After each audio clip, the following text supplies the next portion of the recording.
welcome back to the next video of economics, video number 25, class 11 demand chapter के last video पे आ चुके हैं। इस वीडियो में हम समझेंगे क्रॉस प्राइस इफेक्ट। तो नाम से पता चल रहा है क्रॉस, यानी कि एक गुड्स का दूसरे गुड्स से रिलेशन। प्राइस मतलब कि प्राइस के बढ़ने घटने से, इफेक्ट मतलब चेंजेस, प्रभाव। तो क्रॉस प्राइस इफेक्ट का मतलब ये होता है कि रिलेशनल गुड्स के प्राइस घटने बढ़ने से अदर गुड्स पे क्या इम्पैक्ट पड़ता है, उसे हम कहते हैं क्रॉस प्राइस इफेक्ट। यानी कि अगर मान लीजिए दो गुड्स हैं, एक सब्स्टिट्यूट है, एक कॉम्प्लीमेंट्री है, सॉरी एक गुड्स एक्स और एक गुड वाई है, दोनों सब्स्टिट्यूट हैं, तो एक अगर एक्स की प्राइस बढ़ती तो वाई के डिमांड में क्या फर्क पड़ेगा, इसे हम कहते हैं क्रॉस प्राइस इफेक्ट। ठीक है, तो अब आपको पता है कि जो रिलेटेड गुड्स होते हैं वो टू टाइप्स के होते हैं, एक आपका सब्स्टिट्यूट गुड्स, दूसरा कॉम्प्लीमेंट्री गुड्स। सब्स्टिट्यूट गुड्स के बारे में आपको बता दूं, सब्स्टिट्यूट गुड्स वो होते हैं जिनको हम एक दूसरे के बिहाफ पर यूज कर सके, like Coke, Pepsi, like pen, pencil, like tea, coffee, ये सब आपके क्या होते हैं सब्स्टिट्यूट गुड्स। कॉम्प्लीमेंट्री गुड्स होते हैं जो एक दूसरे के साथ यूज करने पर एक सिंगल नीड को सेटिस्फाई करते हैं, like bread butter, like pen ink, like car petrol, ये आपके होते हैं कॉम्प्लीमेंट्री गुड्स। ये मैंने आपको पहले वीडियो में भी बता चुका हूँ। जो लोग ने वो वीडियो नहीं देखा है जाके पहले उस वीडियो को देख लीजिए। ठीक है, फिर आते हैं हम समझने की कोशिश करते हैं कि क्रॉस प्राइस इफेक्ट होता क्या है। मान लीजिए कि हम पहले सब्स्टिट्यूट गुड्स को लेकर चल रहे हैं। ठीक है, तो सब्स्टिट्यूट गुड्स का when price of substitute goods increases. अब मान लो कि एक टी और कॉफी है, टी और कॉफी आपका दोनों 15 रुपीज का है। ठीक, टी और कॉफी दोनों 15 रुपीज का है, और जब दोनों 15 रुपीज का है तो क्या हुआ कि टी की डिमांड 15 रुपीज में 2 यूनिट्स की है।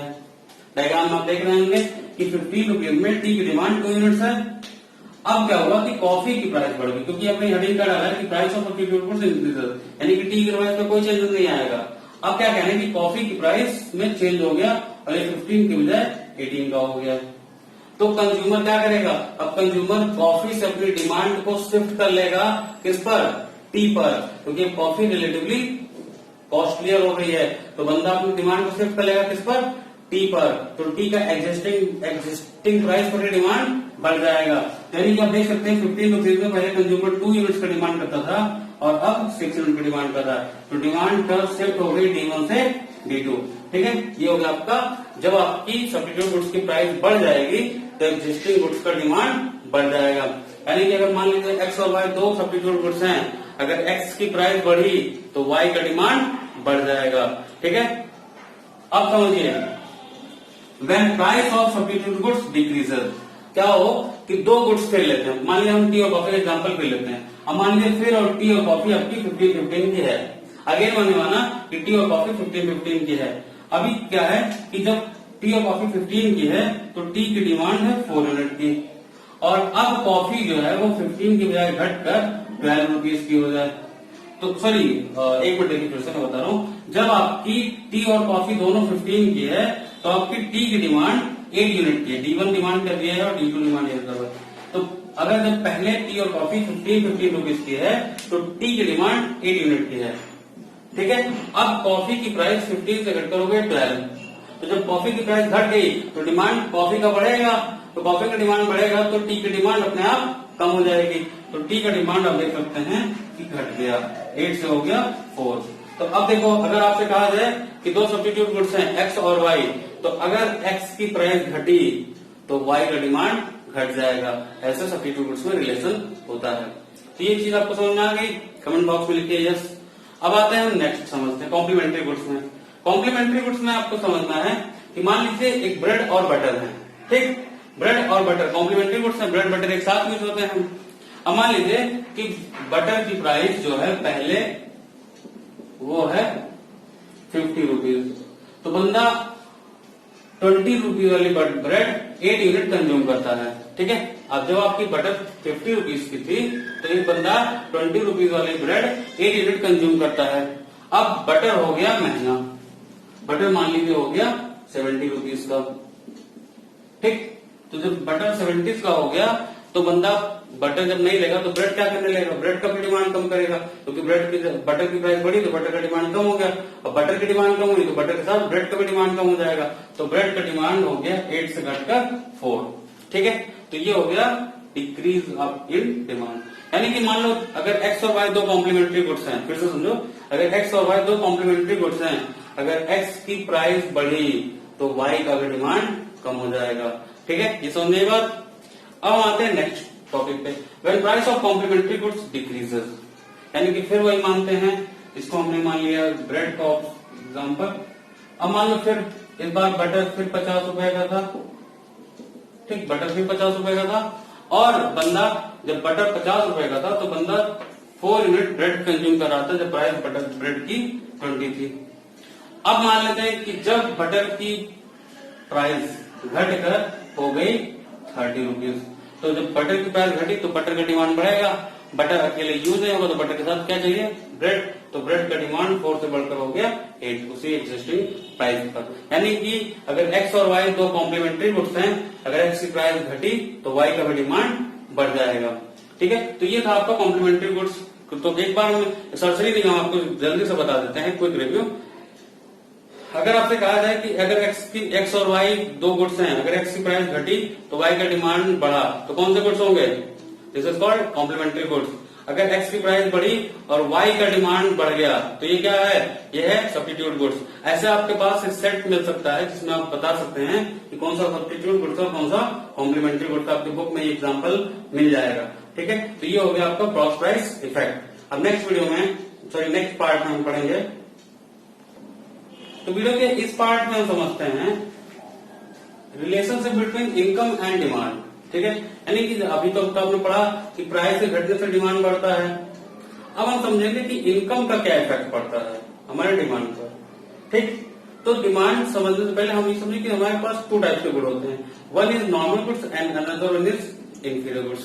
तो नॉर्मल गुड्स वो गुड्स होते हैं जिनकी प्राइस, सॉरी, जब हमारी इनकम बढ़ती है तो हम डिमांड को बढ़ा लेते हैं, यानी कि जब हमारी इनकम बढ़ेगी तो हम उसका ज्यादा कंजम्पशन करना शुरू कर देते हैं। ऐसे गुड्स को हम कहते हैं नॉर्मल गुड्स। या आप कोई भी सोच सकते हैं, आपके नॉर्मल गुड्स मेरे लिए मान लीजिए मैगी है कि मेरा इनकम बढ़ा तो मैंने अपना डिमांड बढ़ा दिया। ठीक है, कोका कोला है, या इस टाइप की चीजें हैं कि मेरी इनकम बढ़ी तो मैंने डिमांड बढ़ा दिया। पेट्रोल है, ये तो मेरे नॉर्मल गुड्स में है कि इनकम बढ़ा तो डिमांड बढ़ा दिया। तो इसको ये डायग्राम में समझते हैं। अगर मान लीजिए कि एक मैं एग्जाम्पल लेता हूँ कोक का। अगर कोक 15 रुपीज की है, ठीक है, और 15 रुपीज की जगह तो मैं उसको 4 यूनिट कंज्यूम करता हूँ। अब क्या हुआ कि मेरी इनकम, मान लीजिए पहले मेरी इनकम जो थी वो थी 2000 रुपीज और अब बढ़कर हो गई 4000 rupees.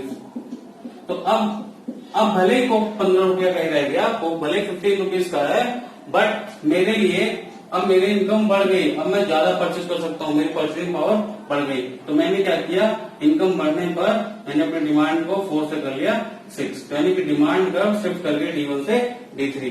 This is because of due to increase in income. ये हो गया हमारा पहला। अब मान लिया हमारा इनकम कम हो गया, पहले मेरे पास 200 रुपीज था तो मैं 4 यूनिट कंज्यूम करता था, अब मेरी इनकम घटकर हो गई 1000 रुपीज। ठीक, तो नॉर्मल गुड्स पर इनकम इफेक्ट कैसा है, पॉजिटिव, यानी इनकम घटेगा तो डिमांड घट जाएगा। ठीक है, तो अब हमारा जब इनकम 2000 के बजाय 1000 हो गया तो हमारा डिमांड कम हो गया। अब हम 4 की बजाय 2 यूनिट नॉर्मल गुड्स का ले रहे हैं। इसको क्या बोलेंगे, due to decrease in income घट गई तो डिमांड घट गया। तो इस तरीके से अगर कहा जाए तो नॉर्मल गुड्स पे इनकम इफेक्ट कैसा है, पॉजिटिव, यानी इनकम बढ़ा तो डिमांड बढ़ा, इनकम घटा तो डिमांड घटा, यानी there is a positive relation between income and demand of a normal good. समझने बात। नेक्स्ट है हमारा इंफीरियर गुड्स। इंफीरियर गुड्स कौन से हैं, ऐसे गुड्स जब इनकम बढ़ा तो डिमांड कम हो गया। अब सोचो कि ऐसा भी होता है क्या कि इनकम बढ़ने पर डिमांड कम हो जाए, तो सोचो होता है। जैसे मान लीजिए कि आपके पास इनकम कम होने की वजह से आप कोई खराब चीज कंज्यूम कर रहे थे, अब इनकम बढ़ेगा तो खराब ज्यादा नहीं कंज्यूम करोगे, अच्छे की तरफ मूव करोगे। फॉर एग्जाम्पल कि आप एक स्ट्रीट वेंडर से आप एक मान लीजिए मोमोज खा रहे थे, ठीक, तो अब जब आपके पास कम इनकम थी तो आप स्ट्रीट वेंडर से खा रहे थे, अब आपके पास ज्यादा हो गया तो ये नहीं कि आप स्ट्रीट वेंडर से डबल खरीदना शुरू करोगे। अब क्या करोगे, अब आप स्ट्रीट वेंडर को छोड़ किसी अच्छे रेस्टोरेंट में बैठना शुरू करेंगे। ठीक, तो इंफीरियर गुड्स पर इनकम बढ़ने से क्या हुआ, डिमांड कम हो गया, यानी इनवर्स रिलेशन होता है किसके किसके बीच में, इनकम और डिमांड के बीच में। चीज समझ में आई। डायग्राम पे देखते हैं। मान लीजिए कि मैंने एक एग्जांपल लिया है कि ये हमारा स्ट्रीट वेंडर का मोमोज है। ठीक, ये मैं आपके लिए आपका फेवरेट डिश लेकर आया हूँ, मोमोज। ठीक, अब माने मोमोज आपका 20 रुपीज का था, तो एक बंदा उसकी 6 यूनिट कंज्यूम कर रहा था। तब जब उसकी इनकम थी 2000 रुपीज। अब भगवान ने उसकी नौकरी लगा दी, अब उस बंदे की इनकम हो गई 15,000।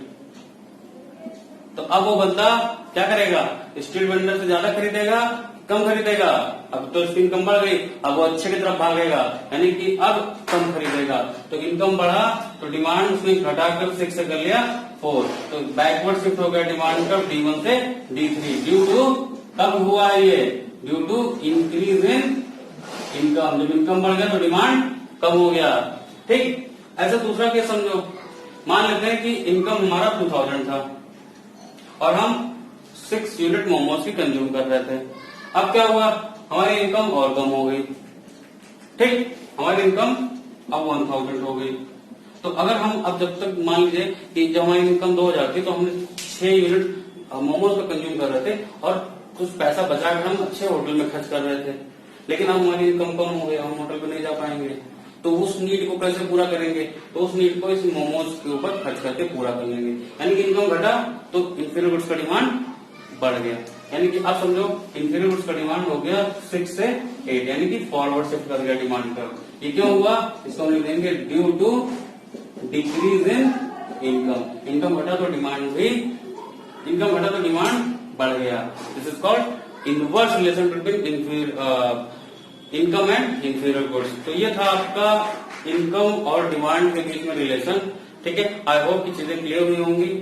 ठीक, आई होप की चीजें क्लियर हुई होंगी। और इसके बाद आपका ये चैप्टर भी खत्म होता है, क्योंकि काफी इंटरेस्टिंग चैप्टर था। इस चैप्टर में आपको काफी चीजें बताई गई जिसके बारे में आपकी जानकारी होना बहुत जरूरी है आगे चैप्टर समझने के लिए। ठीक है, तो वीडियो को यही फाइंड अप कर रहा हूँ। जो भी आपके डाउट्स कमेंट बॉक्स में जरूर पूछिए, आप पूछते नहीं है तो जरूर पूछिए जो भी डाउट हो। ठीक है, वीडियो को एक बार नहीं 2 बार देखो, 3 बार देखो, जो भी डाउट हो पूछो। ठीक है, बुक्स के एक्सरसाइज को सॉल्व करो, तो एक्सरसाइज में कोई प्रॉब्लम है तो भी पूछो। ठीक है, तो वीडियो बाइंड अप करने जा रहा हूँ, तो एक रिक्वेस्ट हमेशा की था कि वीडियो को जरूर लाइक करें। ठीक है, चैनल सब्सक्राइब करें और अपने दोस्तों को ये वीडियो जरूर शेयर करें। ठीक है, तो मेरे साथ बोलिए जय हिंद।